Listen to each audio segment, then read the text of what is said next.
can seem as if they're in on the joke, that they're laughing along with you. But there's such a strong pull in adolescence particularly towards group connection and wanting to be part of the group, that you might put up with something that's actually genuinely hurting you on the inside, but you don't let that show. And I think this is perhaps a vulnerability of this thesis for males, is because we don't necessarily deal with vulnerable emotions very well, that we can use humour to hide the fact that I'm actually hurting. And what you say, you pointing out this characteristic, always laughing at my Germanness or something that is particularly important to me, and I laugh along with it, and go, oh yeah, isn't it really funny that I'm half German? We're actually deep inside, I'm like, you're hurting me in a way. And I think as adults we can probably have a conversation around that. And I think, again, between the three of us, we're all such good friends. I do absolutely believe we can have a conversation around that.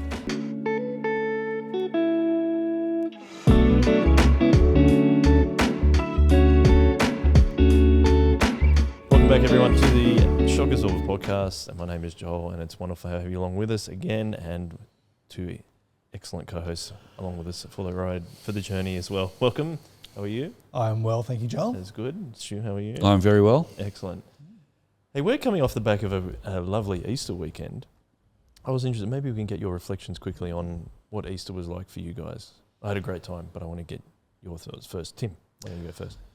Yeah, great time, really good. We do, because we have a Saturday service, we do 3 gatherings over 3 days. 5 gatherings if there were 2 at Miranda as well. And one at Ride. So we had 6 gatherings. Personally, I was able to make 3 out of 6, so 50% attendance. One year I did 5. Yeah. You did 5? Yeah. Not bad. Great. Good Friday at Kirrawee was... one of the things I love about Easter, just from like our church's perspective, is firstly it brings so many together. Even though there are a number of locations running, it is one of our big times where a number of gatherings come together and celebrate in different locations. So that was really, really lovely to experience that, which means that everything's really full. So there's feels like there's lots of energy. People bring friends and relatives and others who this may be their only touch point with church during the year. So it's a really exciting opportunity to get to know people. Because of the relationships we have in church, there's often also sort of family members of regulars who we've met before or have been at our church in the past that come along. So, there's some teenagers who are now young adults that may have been part of our youth group that don't come regularly anymore, but it's lovely to see them. There's parents of people that come just at Christmas and Easter, so it's good to touch base with them and just be a really positive, warm, inviting space for them to come in and where they're at in their faith journey, which is probably, I'll go along with my kid because they asked me to, kind of at the place in their faith journey, but it's still lovely to be a welcoming and warm space for them to be there, and to present the gospel clearly to them. So that was great. And then, of course, one of the massive highlights is Easter Sunday morning, where we do outdoor service down by the river, and baptisms, including your son, which was very exciting. It was very exciting. Yeah, it's very, very, very cool. That was my highlights. Yes, well, that was very quickly. That was my highlight of being able to actually baptise my son myself, which was for him to stand up and declare his faith in front of everyone in church, but also there were a number of our family members who came, or non-Christians, and had a really nice response from them, which was great. So I probably one of the highlights of my life doing that. So that was really cool. And just to be able to, then I think also the way that everyone got around him afterwards and congratulated him and said, "That's awesome that you did it." It was awesome to see. Very cool. Just a church family just loving and encouraging him. So that was really cool too. I had been asking him, "Oh, do you want to get baptised this year?" For a few years. He's like, no. I asked him this year, so they're doing baptisms again. Do you think about doing that? And a week later, he's like, "Yep, I'm going to do it." I'm like, "Yes, that was cool." So it was nice also, like my wife and daughters came into the water as well, so we all did it together. So that was really special. Anyway, Stu, your highlights of Easter. It sounds like a real highlight. Question first though, did you guys talk about infant baptism as well, or what made you go for when he was old enough to make his own choice? Did you think about that That's a really interesting question. Not massively. I think it was more just possibly just wanted to give them the chance to make the decision themselves. And I think I wonder if it's something to do with us coming both from a non-Christian family. Like, so Karen, my wife, is from a non-Christian family, as am I. So I'm not sure if it was that, but I mean, it speaks to how transformative the gospel is, that we both come from non-Christian families and we're bringing up 3 kids in a Christian family. It's really special to me to be able to do that. So I think it was more, just let him make his own decision. I think that was, I don't know if we really thought about it too much, to be honest. But No, I just haven't talked to you about it before. Yeah, that's okay. It's probably a funny place to talk to you about that live on the podcast, but then again, it's also an interesting place to talk about it. That's right, yeah. I reckon we could even do a podcast on infant baptism versus adult baptism one day.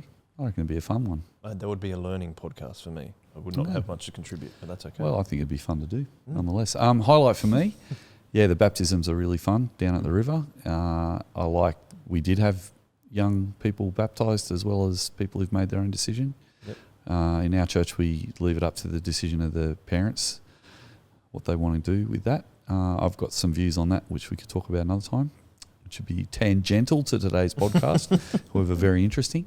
I think the teaching of the Sydney Anglican Church on those issues is really, really quite powerful for me. I think the highlight, I loved that we had church in public. When we first started the church, we picked Easter and Christmas as an opportunity to have 2 public services in public. We have our carols in the park at Christmas is not just a carols, it is a church service in the park. And so it's quite awesome to have a public church service with probably, I don't know how many there were last year, but hundreds of people. And then again on Sunday there was hundreds of people. It was quite moving for me to see Jesus at work in that, because it's nothing to do with what we're doing. We started the first public service in the park down there at Swallow Rock with 30 people, and there was just hundreds of people down there. I was just looking at the numbers, 330 adults, 50 kids. Wow. And so that's been 14 years that we've been doing it. And you know what? It hasn't rained once in 14 years, and yet it was forecast to rain on Sunday, and it rained before and after, but it didn't rain. So that was pretty cool. So thanks to God for his generosity on that one. And I had the privilege of actually being at Miranda. We ran services at Miranda Kongs and services at Kirrawee Soul Revival Church at the same time at Easter. So we did push back the Miranda Kongs service to 10:30, so I got a chance to go to both. I was down and I met with your dad, which I haven't seen him for ages. He's been in America, and that's right. That was fantastic to reconnect with him and talk about our mutual love of ID buses. The new VW bus. Yeah, it's the electric combi, right? Yes. So I think it's a really cool car. Looks cool. Anyway, so actually, I don't want to rain on the parade down at Sunday morning, but we had a really meaningful service at Miranda that was actually my highlight. And I think the service down at the Swallow Rock was equally great, but it was just a really beautiful, quiet service, very reflective and very meaningful. And I think I loved it so much too, because the passage we picked was the road to Emmaus, and I love that visual image of 2 disciples who were walking away from Jerusalem. And then when Jesus meets them as they're walking away, he sits down and reminds them over lunch of the Lord's Supper of what he did 2 days before. And I love their response is to turn around and run back to Jerusalem. And I love that metaphor of repentance, of turning away from sin, but not just turning and walking back another way, but running towards Christ and his work. I love that. So that really, for some reason, just hit home for me a lot more deeply on Sunday than it has in the past. And that was also probably part of it as well. Yeah. Well, thank you for sharing. That was great. I thoroughly enjoy Easter and the fact that we can have, because we have a number of gatherings on Saturday, we can go to church 3 times. I think it adds extra weight to what we're actually celebrating. Which I is love it too. It's really good. Yeah, it's really cool. So to move on, I want to get your thoughts on a video I saw from, you would have maybe seen Andrew Huberman. He's quite popular on YouTube. He has 7.45 million subscribers on YouTube. He is, I believe, a neuroscientist from Stanford University, but he has his own podcast. They go for like 3 hours. But he had someone on it called Dr. Dacher Keltner, and the episode is called Cultivating Awe and Emotional Connection in Daily Life. But I saw a clip where he talked about particular focusing on male friendship, but I think we can talk about friendship on a wider scale once we understand what I'm talking about. But he spoke about male friendship, that we often kind of make fun of each other in front of each other, but it's an important thing that we also, as a result, when we have loyalty to each other because of that and trust, we take care of each other or don't pay each other out behind their backs. And I thought that was really fascinating, because the reason that I thought about that is to go back to my son being baptised.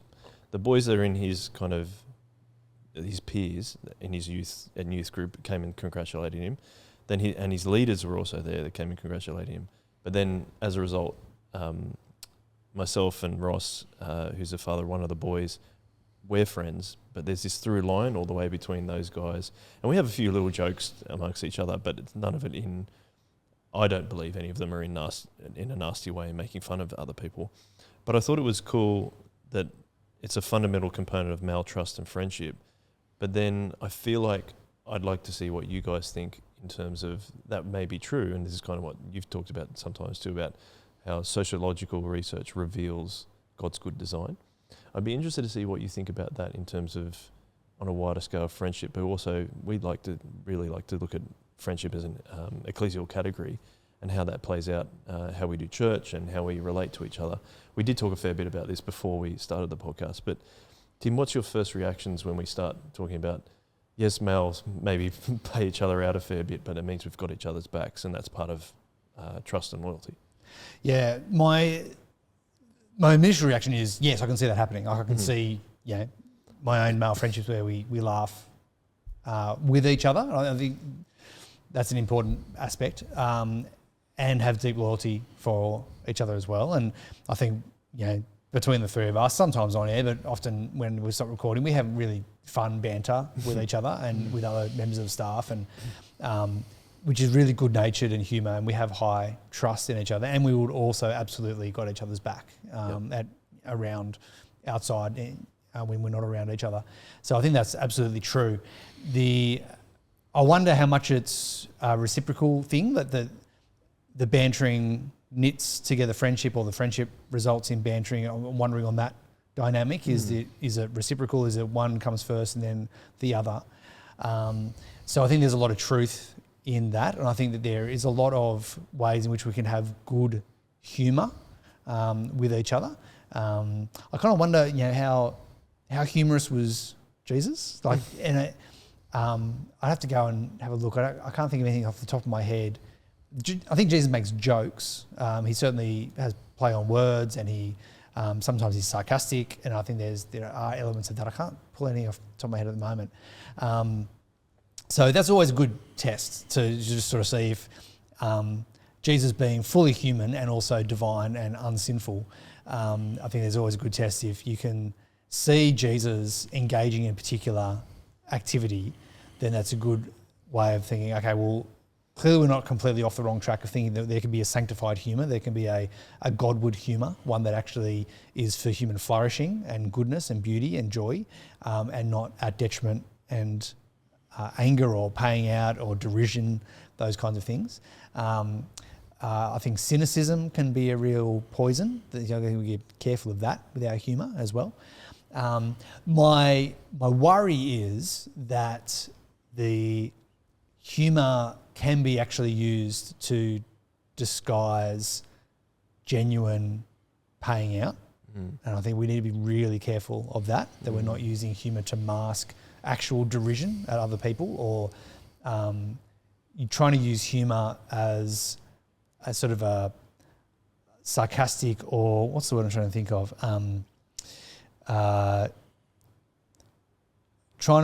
Passive aggressive. We can use humour in a passive aggressive way. We're actually trying to point out someone's fault, but we're using humour to mask genuine feedback. Yep. I think that's danger that we need to be aware of.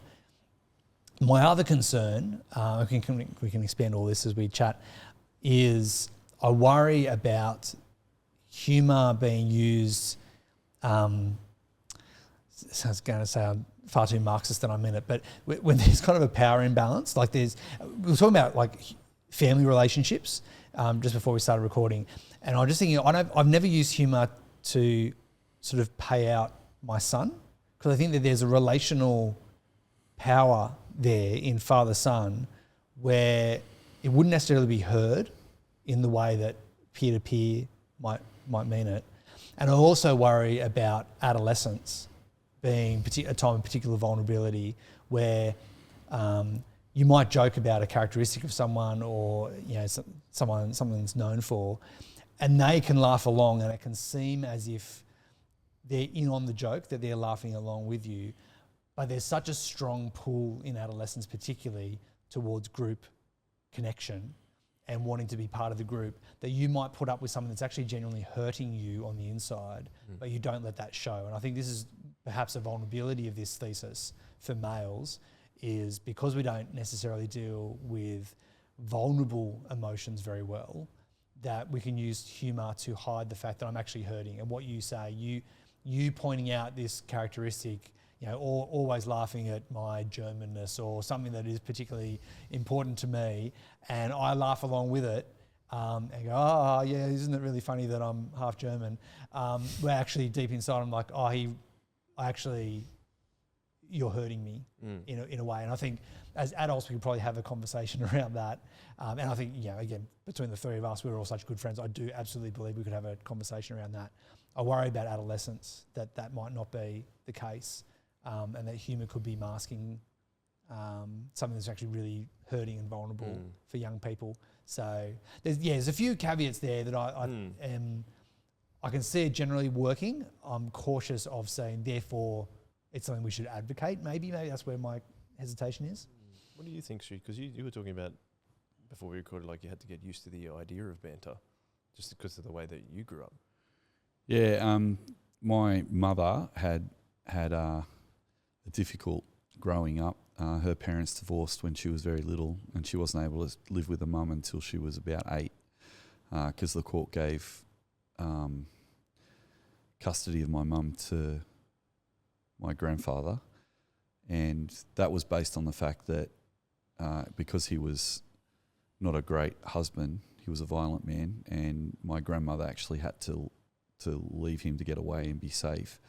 He pitched that to the court that she'd abandoned the family and abandoned him, and so they looked on that in those days as a negative rather than seeing that she actually had a real fear of violence. So Mum wasn't really wanted by her father, and he just farmed her out to the rallies. So I grew up in a house where my mother actually lived through a fair bit of trauma, and so I think that partly shaped my view of banter, because words of affirmation were really important to my mother. And you sometimes see people who go through trauma in childhood who repeat the same trauma that they experienced, and they practice that on their kids because that's all they know sometimes.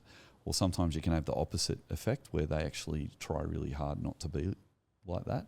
So I can't remember a day where when I've seen my mother, so all of my growing up, every day she'd tell me she loved me and that she was proud of me. And as I've talked to other people, that's quite an unusual experience to have someone be so explicit with their care and love. So I think I subconsciously grew up with the value of words, how important they were, and felt a great deal of encouragement from that. My dad was really encouraging as well, but Mum was very verbal in her affection. And then the second thing for me, so it is a family of origin thing for me, because my mum didn't want to marry an Australian because so many of the Australian men that she'd seen drank a lot and were physically abusive and verbally abusive to other people. So for her, verbal put-downs weren't fun and they weren't funny. And I thought it was quite interesting that she shared with me, even as a young person, that she married my dad because he was a gentleman, because she wasn't saying there were no gentlemen in Australia, but she was saying that she didn't want to repeat the mistake of her mother and she wanted a different experience. And because my father came from a different culture where excessive drinking wasn't part of his culture, even though he came from the north of England, which was basically in Sheffield. He lived in a slum before he came out to Australia, but he was a very gentle man. He was a gentleman, very strong but very gentle. And what I also had in my family was maybe mum and dad just were like this, but they didn't banter to each other. They never put each other down, and they didn't put us down. So when I would hang out with other Aussie kids growing up, they would form friendships based on banter and would test you. So one of the hard parts about this issue of banter is the entry into banter. Yeah. So while it's interesting that observation was made that men who are already in a strong relationship can actually strengthen their relationship together, but then they back each other up. There's another couple of complicating factors for me, and it is related to power imbalances, as Tim has talked about. There's a scholar by the name of N.T. Feather who has written extensively about the tall poppy syndrome in Australia, and his argument is that Australians use sarcasm and banter in order to make sure that nobody rises above anybody else. So we actually do that in Australia subconsciously. If someone's achieved something, we don't want them, in the phrase, we don't want them to get too big for their boots. So we want to make sure that we cut them down. So we can do that with humour quite easily. And then that is almost like a mowing the lawn regularly in the group to make sure that no grass gets bigger than any of the other grass. And within that power structure of egalitarianism, which is actually a myth in Australia, mateship is a myth. It's not as celebrated as we'd like to think. We're not all mates. We're not all equal. Actually, people do want to have power over people, but the way Feather describes it is people don't want to have. In Australia, we don't want there to be institutional power over each other like there is in England because of the class system. So we've rebelled against the class system, probably because of our convict heritage, where most of the convicts were working class and poor and often Irish. So there was also an imperial power structure there. So we don't want to respect leadership. But we also don't want to look like we have public acclaim. So particularly, it was worse in my generation. It's not as bad now because I think the school system's changed and they do celebrations of people's achievement in a more healthy way. But you wouldn't go up on I knew people who wouldn't go up on stage to get a certificate because they didn't want to look like they were a poser, because that was a word you don't hear much now, but that was a word that we all were very conscious we didn't want to look like a poser. So if someone was posing, you cut them down with humour. And then you're like saying, okay, we're all now equal, and we're all going to reinforce that negative tall poppy syndrome. By the way, for people who don't know the tall poppy syndrome, a poppy is a flower that pops up out of the field and sticks up out of, and it is quite obvious that it's a poppy. A tall poppy is grown up above all the other ones. And in Australia, we don't want a tall poppy in our group, so we cut them down. So Feather's work's really interesting. There's another guy called Matthew Marquez that I've read about. He's again, this is a field I'm not super familiar with because it's psychology, not sociology, but he's a contemporary version of that's saying that it's actually more than just Australia. He's seen it in New Zealand and in America and England too. There's tendencies of this in other cultures too. But there's this sense in Australia that you need to earn the right to be a leader, and that you need the group to say, yes, you're our leader or you're our leader, as long as you don't get too big for your boots and you're not a poser. But we will bestow on you that right if you can be laughed at. So if you let us laugh at you, that's our check on your power. So there's another phrase in Australia, keep the bees honest. And keeping the bees honest assumes that power corrupts and absolute power corrupts absolutely. Australians could have written that themselves. And so we are always trying to keep our leaders accountable. For example, I've even had in parish council, one of the people in parish council has said to the rest of the parish council, beautiful friend of mine, I've known him for 20 years, was his youth leader when he was 16, really treasure him and value him, but he came onto parish council because he disagrees with me. That's what when they said, why did you join parish council? He said, because I disagree with Stu. Okay. But I actually agree with him on most things. But yeah, now what he meant by that, I think, is partly his personality. Partly he's a black hat person. I'm the one who asks the hard questions, and some people like to take that role in a group, particularly if they feel like people are too positive and too, going to make a mistake. But there's also, I think, a sense that I know he trusts me, and I know we love each other, and I know that he does agree with me on a lot of stuff. But I think he's trying to be very Australian in a sense, and he's saying, I'm just here to make sure no one's getting too big for their boots. I want to just make sure. And he was, and it was funny, and I could tell that because he laughed at the end of when he said that. So it was just like you were saying, that if you laugh with it, it's Australian way of saying, I love you, but don't get too big for your boots.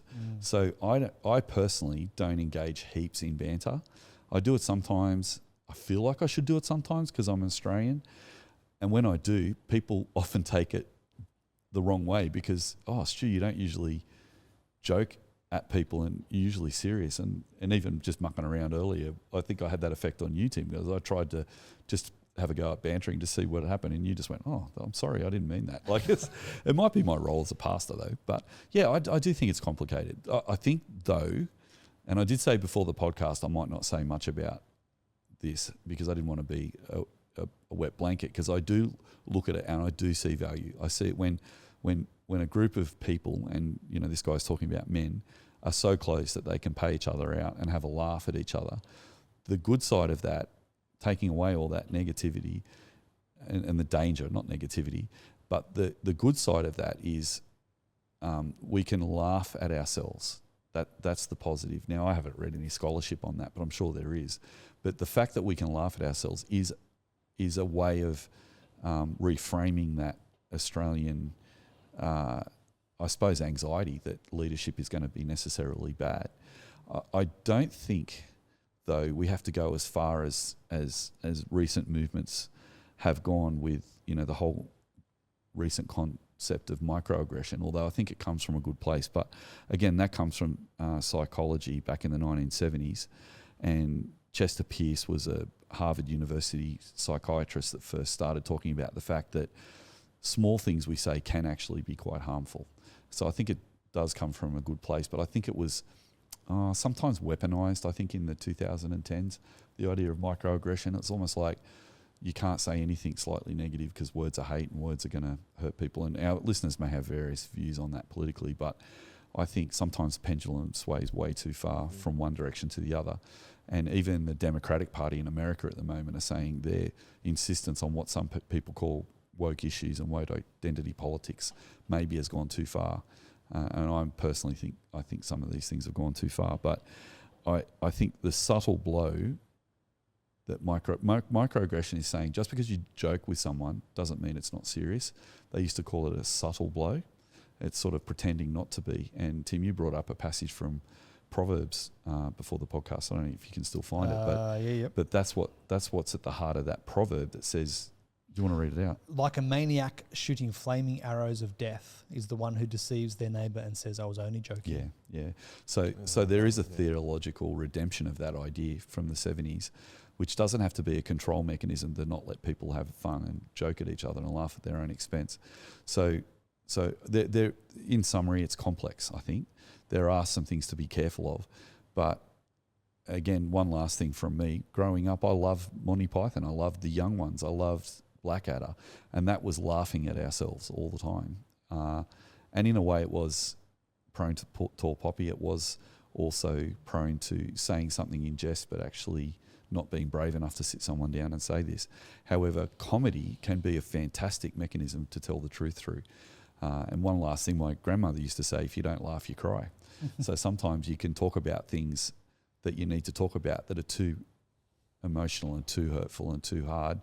By having a bit of a joke around the edges about it can sometimes give permission to talk about it. And I think it kind of alleviates it a bit. Yeah. And Tim, I chuck to you because you said something to me yesterday about friendship grows when you ask someone for help. You were reading about someone saying that just before you jump into that, though. If you use humour properly and banter well, you're kind of actually being a bit self-deprecating as well as putting the other person into a space where they can ask for help. So if you're raising something that's a bit awkward and you have a bit of a joke about it, they might turn around and go, actually, I kind of do need to work on that. And then that can also reinforce friendship. I don't know, do you think I'm drawing a long bow on that one? What do you think? Just trying to work out the connection. Yes. Do you see what I mean by that? In humour, you can be joking about stuff, but you can be kind of helping each other. Like helping to talk to each other about stuff that's hard to discuss seriously. Because guys don't tend to sit down like women seem to be out. I don't want to be stereotypical, but women, my female friends seem to be able to sit down and have a cup of tea and talk to each other about stuff. Whereas maybe I'm not as good at that sometimes. I think so. It could be self-deprecating. Might be a stereotype. So if for grace if that's what I'm doing. But guys use humour to talk about hard stuff sometimes, which is also a redeeming factor I of think it. that's very true. Yeah. And I think another That's what I was sign talking of and I think another sign of the relational maturity that's required in order to engage in humour well. So they need to build on each other. So we use humour. So I think what is being talked about here at Huberman, the best version of this is when there is a trusting relationship, that we know that when the humour is used, it is good-natured. And so one of the aspects of this is you also need to have within a relationship where there is grace and there is also forgiveness. And so I think this is really key as well, because when the whole idea of the proverb, the one who deceives their neighbour and says, "I was only joking," there is a attitude sometimes with humour that I'm sorry that you got offended by my humour. The problem's on you, not on me. That's a power statement for sure. Yeah. And sometimes this is where the weaponisation of microaggressions and that weaponisation of victimhood and all those kinds of things can sometimes go really askew, is when there's a lack of grace and there's a lack of forgiveness and there's a lack of humility in that. So, to go back to my silly example of you guys laughing at me being excited about being half German. Like if I had any genuine hurt in that, part of the health of our relationship means that I could come to you and say, actually, Joel, when you laugh at this, I actually am offended by that. And an unhealthy relationship, you turn around, oh man, I was just joking. Like, the problem's you. Like, And that's the power thing. Don't be stupid. Don't be upset. That's a tall poppy syndrome. Whereas a healthy, mature relationship is you go, oh, I'm really sorry. I thought that we were using, and you wouldn't necessarily say these words, but I thought we were using humour to bind us together. And I thought that paying you out for loving hot dogs and sauerkraut was actually a way, which you've never done, would be a way of actually us getting closer to each other. Yeah. Thank you for sharing that actually me making jokes about that is hurting you. I won't do that anymore. So that's where that health of the relationship, the maturity of the relationship comes from. And so I think they would be good signs of what comes out in this Huberman clip about us using humour. So when we can use humour, I know that there's nothing meant by it. I'm okay, like it actually is bonding us together. The danger with humour is that it can be hard to tell sometimes when it is bonding and when it's sometimes doing little microaggressions, micro fracturing. Every time you bring it up, I don't let it show, but there's a little micro fracturing of our relationship because it actually hurts me, not helps me to feel close to you. And so and the fact that we mask so much with humour, that's a danger that we always need to be, I think, attentive of, and the mature relationships are going to be attentive of. And as we think about, we were talking about your son and his mates, and as we think about children and adolescents, as we're coaching them, that will be part of the conversation that we're having with them as leaders, particularly in churches, as we're raising young disciples, whereas we're raising young males, as we're raising young Australians, and we've got all this sort of intersection of this happening as we talk about this in the podcast, that we want to be guiding them in maturity as well to say, make sure that when you are laughing at your friends about such and such, and when you've got little pet names that come from this characteristic of them or this school they go to or whatever it might be, that it is always remaining at that lightness, and be really aware of how you can read other people and being careful where the human might be hurting and not helping. So that's one of the things I think we need to be really careful of. I think, I'm kind of thinking about like how Jesus redeems this as well. We're talking about how is it a healthy or an unhealthy way. I was just thinking of some ways about how that could be healthy and unhealthy. And I was thinking about maybe it's also if you were just paying your friends out to your face, but then not even standing up in public for people as well. Like we have, those boys came and saw him do something in public and then congratulating from like the tall poppy syndrome wasn't an issue because they came and said, "Oh, we're still going to, no matter what, we're going to congratulate him in public." Yeah. And I think about even when we've been encouraged when there's for example, someone's getting married at church and we have like a bucks party. First thing is that often there's not alcohol, but the other thing is that usually what I've grown up in is we sit around and talk about encouraging things or something that we appreciate about that person that's getting married. Yeah. I think that's a really cool thing. And a few ones that I've been to, like there's a moment where we pray for each other. We actually sit and pray. And I think again, like there's a few that I've been to where that moment, there's a lot of joviality, there's a lot of silliness. You can imagine, young adult Australian men hanging out with each other. There's a lot of frivolity in that space. And the seriousness. So and I think we've talked in the podcast before about how even our church services, we try and help describe by sober joy. And I think that is often what is happening in those moments. And we've shared that culture is carried along. And I think the best, sort of Bucks Weekend or, hanging out with guys, the best versions of those has been where that same church culture is carried across, which is this sobriety and joy together. That there's frivolity and there's fun and there's food and adventures and the silliness and laughing along with each other, and there's moments of encouragement and support and prayer, and all of that is all wrapped up together, which I think is again a sign of really healthy church culture and a friendship culture that we've been knitting together as a church as we've been trying to be shaped by Jesus, to love Jesus. What do we say? Love God and love each other. As we've tried to help that shape the way that even we do, a bucks party for some of our guys. And that would always happen, I think, because we were friends with people that were older than us. The older guys would say, "No, we make sure this happens." They're like, "Make sure this is in the planning of the bucks." Yeah, party. That's true. So and then they so would, there's a discipling aspect. Yeah, there. because if it was just the guys, for example, that were my age, and they hadn't experienced that, or they didn't have the kind of discipleship from older dudes saying, "Hey, no, we need to make sure let's make sure that this is a really important part of a bucks party." Anyway, we can go on too much about bucks parties. Stu, anything else you wanted to add about friendship? No? Controversially, when we were young, we felt that bucks parties had got so toxic we stopped doing them altogether because we felt like part of the fun and banter that was building up the friendship between the guys was to laugh at the bride. So there was one of the very benign versions of that humour was putting a ball and chain around the buck and dressing them up like a girl. And when I had my bucks party, people who came to my bucks party, one of the guys came with some stocks that he made. And he put me in stocks, and then I had to go to, there was a movie that had come out in the 80s called Misery. So he made me put some money in my teeth and go up to the lady at the counter and ask for a ticket to Misery.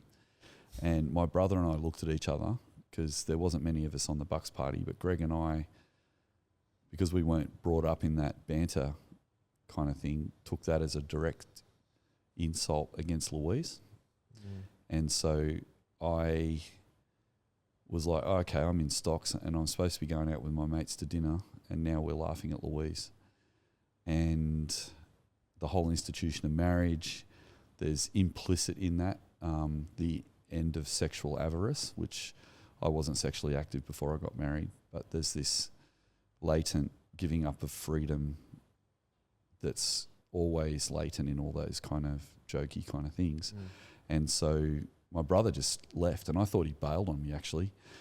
And I'm like, oh man, Greg just bailed on me and left me in stocks. I'm sitting in this movie theatre watching this silly movie, which I didn't even like, and everyone's laughing, in this blah, blah. It was just a comedy. It wasn't that funny. And then all of a sudden I feel behind me someone reach over, and it was my brother who'd gone to a hardware store in the city, found a hardware store open, bought a saw, metal saw, and he was sitting behind me cutting the bolts off because my mate had put the bolts onto the thing on my arms and then burred it so I couldn't get it off. And so Greg went and got the thing and cut me out. Anyway, what was really interesting was I was supposed to be cool with all that, and I was supposed to put aside my conscience for their humour in order to enter into that friendship group, which was my friendship group, which is supposed to be bantering, which is supposed to be reinforcing our closeness through this. And when my brother and I didn't agree and he cut it open, they all went home. They left us and thought I was a loser. And it was so awkward at the wedding because I had one guy in my bridal party who thought we were losers because we didn't get the joke and didn't go on with the humour. And I realised that it was actually also a form of, I'm going to be a bit controversial and be different to you guys, but it was a form of you will comply to this or you're not accepted. Yeah. So it's all well and good if everyone lasts long.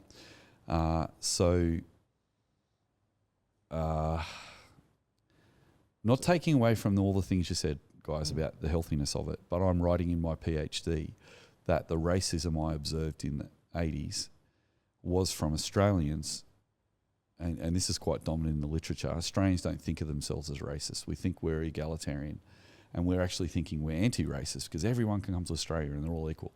But we normalise whiteness as Australian, and we assume that people have to be Australian. They have to act like a white person. And that's hegemonic.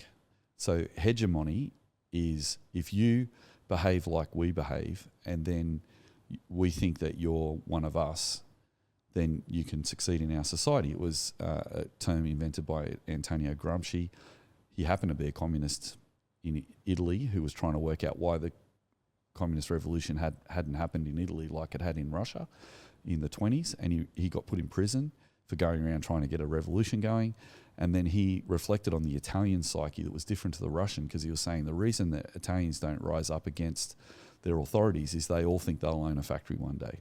So if they work hard, they'll be able to earn enough money, and then they will oppress other people one day and give them poor wages and poor working conditions. So that's why they don't want to rock the boat. But he was saying that was actually a built-in lie from the state that was saying basically most of these people are never going to get above their station, but if we help them to think they will, then they'll stay in their station. So fast forward to the 1960s, and African Americans in America used to straighten their hair and wear Western clothes.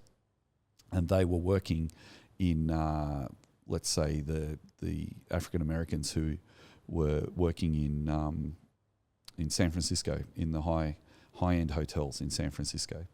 And they were working in high-end hotels alongside the university students from Berkeley who were doing it as a part-time job just to get through university. But for the African Americans, this was their job. This is what they get paid for. But because the kids, this is pre-civil rights movement, because the kids were white, they were getting paid better than some of these middle-aged African Americans who were dressed in white clothes. They'd straighten their afro their curly hair to look white, thinking that if they act and act the same way as the white people, then they'll succeed in the society. But even the uni kids were getting more money.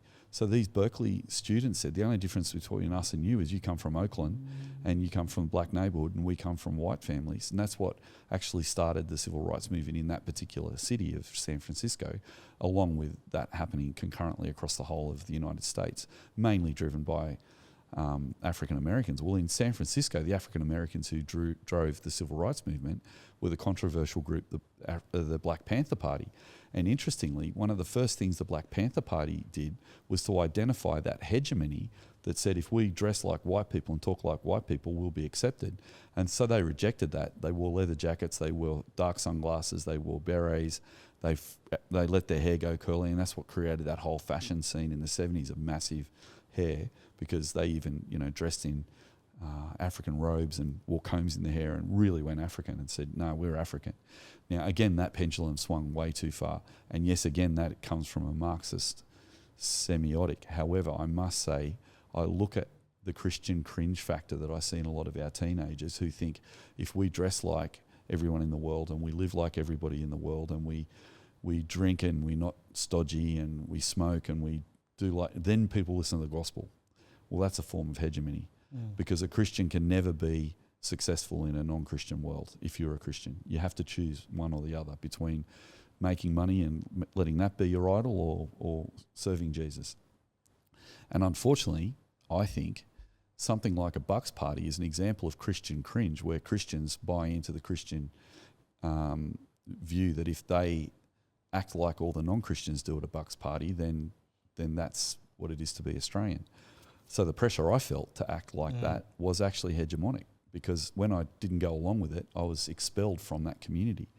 Now, that experience was so shaping for me and helpful, because then when I became a youth minister, I noticed part of the banter of young men in the 90s was sexist. And so the sexist banter was someone would pull out of a wave too early because they were too scared to go down the face, and of course they'd be called a girl or a blouse. And I just realised, what's happening there is you're saying women are not as strong as men, and that you're not a real man unless you pull in on that wave. And, you're like a woman, but actually women are really strong. So I started saying to the boys something that was really unpopular, which I'm not sure where you want to go with this on the podcast, but just briefly, it was the opposite of what that guy was saying on the video, because all the boys in our youth group were getting bonding through being sexist. And then when I said at one of the commitments meetings we had, we're not using the word blouse and girls in this community again, I'm just going to say it's not happening. And I got heaps of kickback. Dudes were really cranky at me, and they started to expel me from their community, some of them, even though I was the youth minister. And so I lost friends from the group, and I never got back the trust from some of them who thought I went too far. But I thought they were just living under a secular hegemony that was saying that we need to be like the surfers in the rest of the community, or we're not really a real surfer. And I used to say, we're not Christian surfers, we're Christians who surf. And I don't even say I'm a Christian soccer fan or a football fan, I'm a Christian. And that's a really interesting side of this, that I only say all that because I'm still struggling with this whole idea, and I'm thinking out loud for everyone to come back and tell me what you think, and you guys. But then that got more serious when the Cronulla riots happened, because there was also racism that I'd observed, that there was only one guy in our youth group in the early 90s who was Korean, and he survived by everyone laughing at him for being Korean, and he would laugh at Koreans for years and years. And I say that because he wasn't actually Korean, he was another race, but I don't want people to connect up who the person was.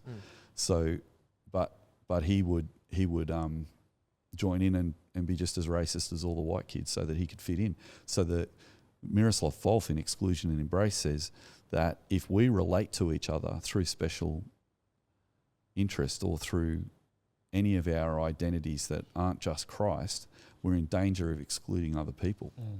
And so when I first invited Isaac and the Kirinari kids to come to Soul Revival, that was a great moment in our church, because all of a sudden Aboriginal people were coming as friends, and we were all, and I don't know the impact on people's views on Aboriginal people, but it must have been a positive.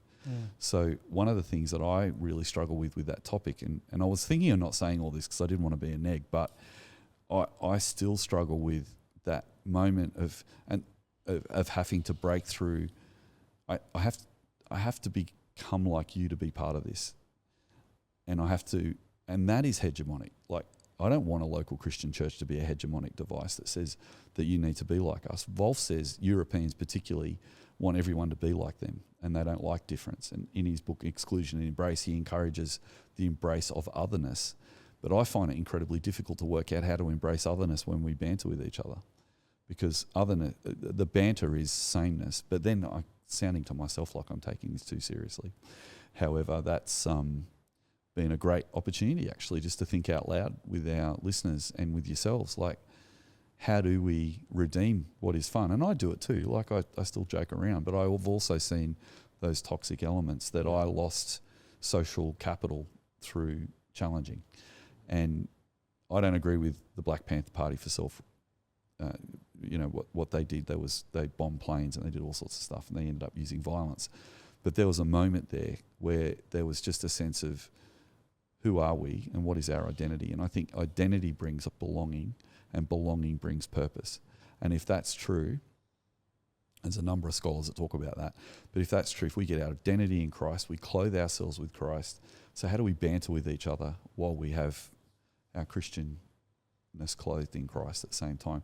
You mentioned Jesus joking. Did he joke? Some scholars read that into interactions he had. Like, could he be joking when he calls the Pharisees snakes, and is he laughing at them? Could be using like humour like that.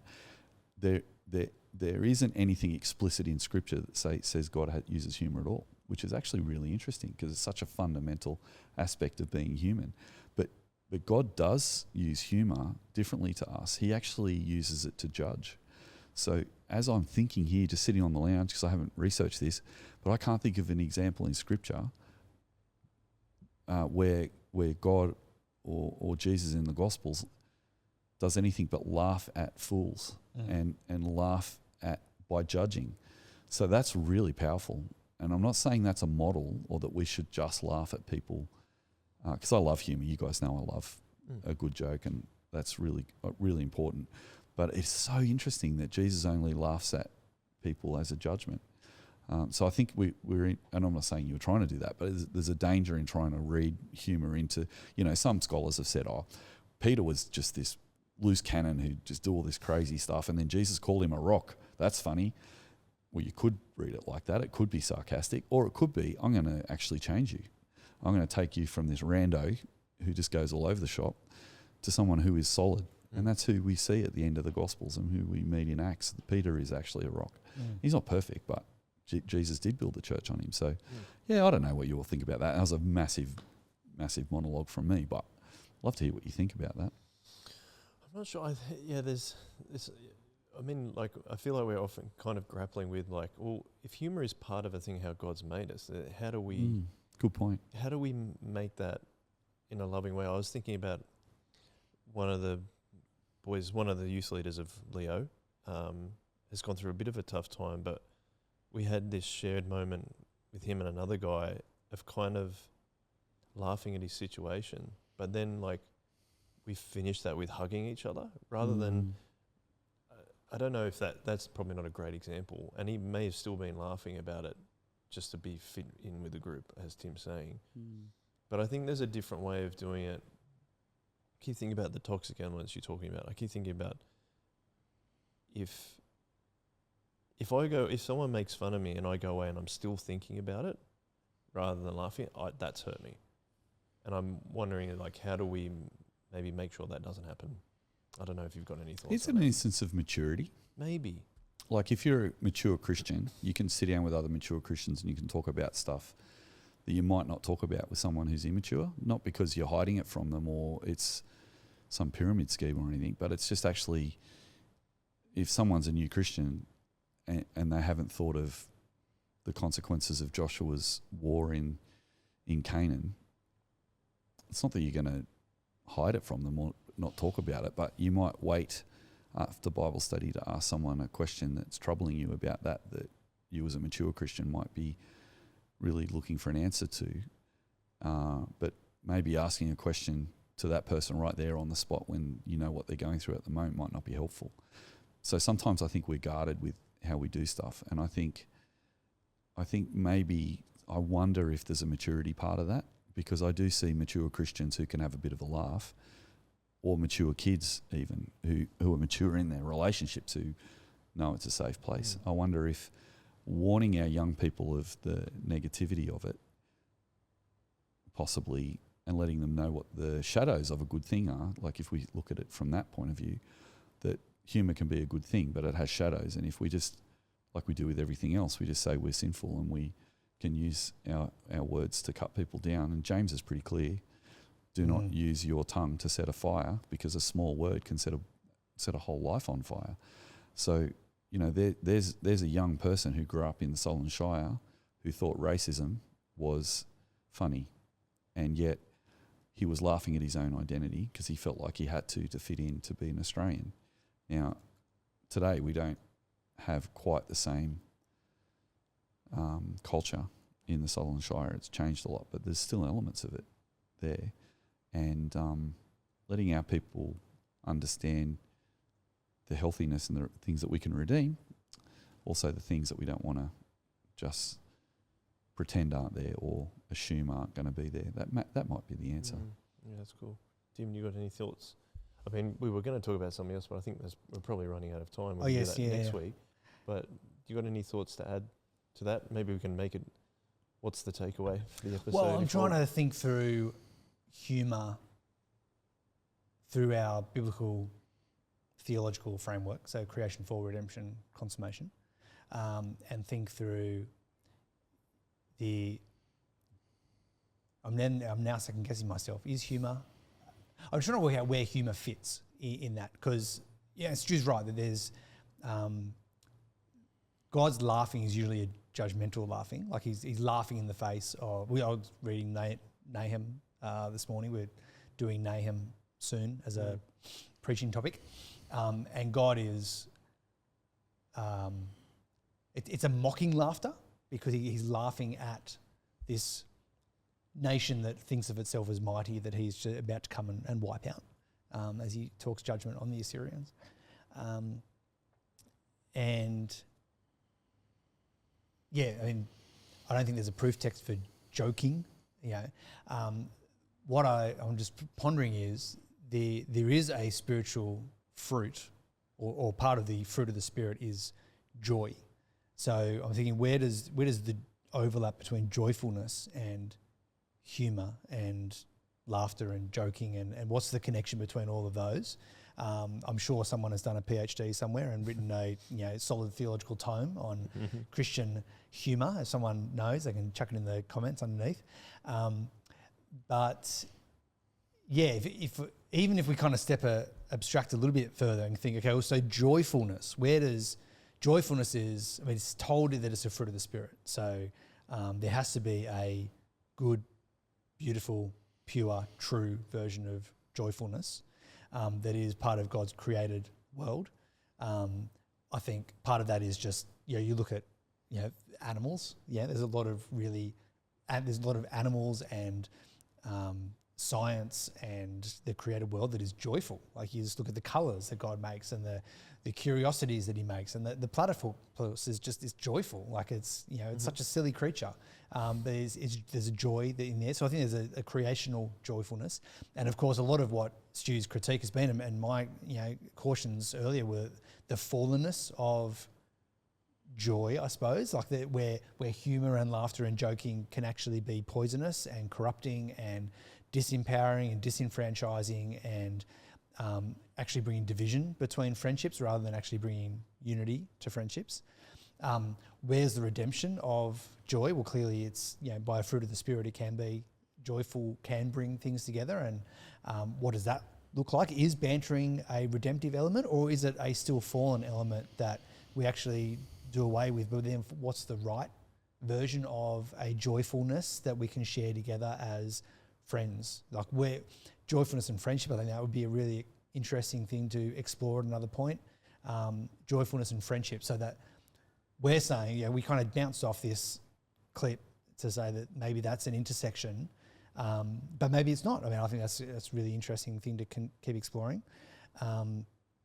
And in consummation, like in new creation, what is joyfulness? What's the role that humour is going to play in that, as an expression of joy and frivolity in a rightly ordered, Christ-centered, fully redeemed experience of, reincarnate in our resurrection bodies experience with Jesus? What is joyfulness going to look like in that? I think, that's kind of where I've landed as we come to the end of the episode. I don't think it's where we ended up thinking we were going to go with this episode, but it's not at all. Been really good.